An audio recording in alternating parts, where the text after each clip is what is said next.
Caroline. The Fed chairman, the president says that he's interviewing candidates. So I just want to be clear. So the pick has not been locked in. And could we get an announcement before Christmas? I know every business outlet in the world is just chomping at the bit for a scoop or something on this Fed chair announcement. I'm not going to get ahead of the president. I know there's been a lot of reports about potential meetings this week with potential candidates. Look, as always, this is a decision the president himself is going to make. And I know there's a lot of reporting out there from anonymous sources who claim to know something. I would wait and see what the president himself does and announces, and I certainly won't be the one to get ahead of him on that. On the economy, can I ask you about it? Michael, go ahead. On the next Fed chair, does the president have an expectation that his pick will lower interest rates next year to his liking? I think the president has been quite clear about what he believes the Fed should be doing, which is lowering interest rates. I know there was a quarter-point reduction this past week, and the president was pleased to see that, but he thinks more should be done. Philip.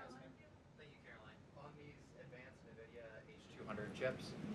Why is the president willing to allow China to have access to one of America's chief technological advantages? Look, I will tell you just a couple of things. The president put out his own statement on this, which I do think highlights his exact thinking. What you see from the president on Truth Social is most of the time what you hear from the president behind closed doors privately. He told President Xi that NVIDIA will only be shipping H200 products to approved customers in China under conditions that will allow for continued strong national security. The administration continues to maintain a strict export control regime, and we are ensuring that the Blackwell chip and other advanced technologies stay right here in America, and these H200 chips will only be sent to China after undergoing a security inspection here in the United States. Elizabeth. Thank you, Caroline. New York City Mayor-elect Zoran Mondani put out a video recently telling immigrants in New York City they have the right to stand up to ICE. Are you concerned this will inspire New York City residents to resist ICE operations, and what will the Trump administration do if this happens? The Trump administration is definitely concerned about the rise in violence, in attacks, and physical threats that we have seen against our brave men and women who wear the ICE uniform. Again, these are agents who are just simply doing their jobs.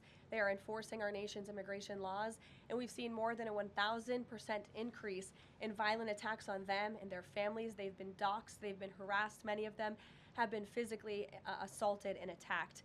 So we condemn that wholeheartedly. I know the administration has done a lot to protect our ICE agents, and the president stands firmly behind them in conducting these enforcement operations.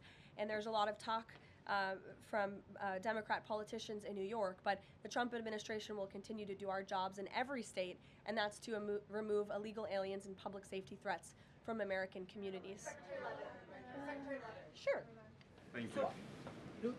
I'll go to the gentleman who's very eager, and then to you. Awesome. Thank you so much. Obviously, Jasmine Crockett, who the president has openly criticized, just entered Texas's Senate race. I asked Mike Johnson, who said that Texas largely supports the president. Jelajahi cara baru mendapatkan informasi. Download Metro TV Extend sekarang.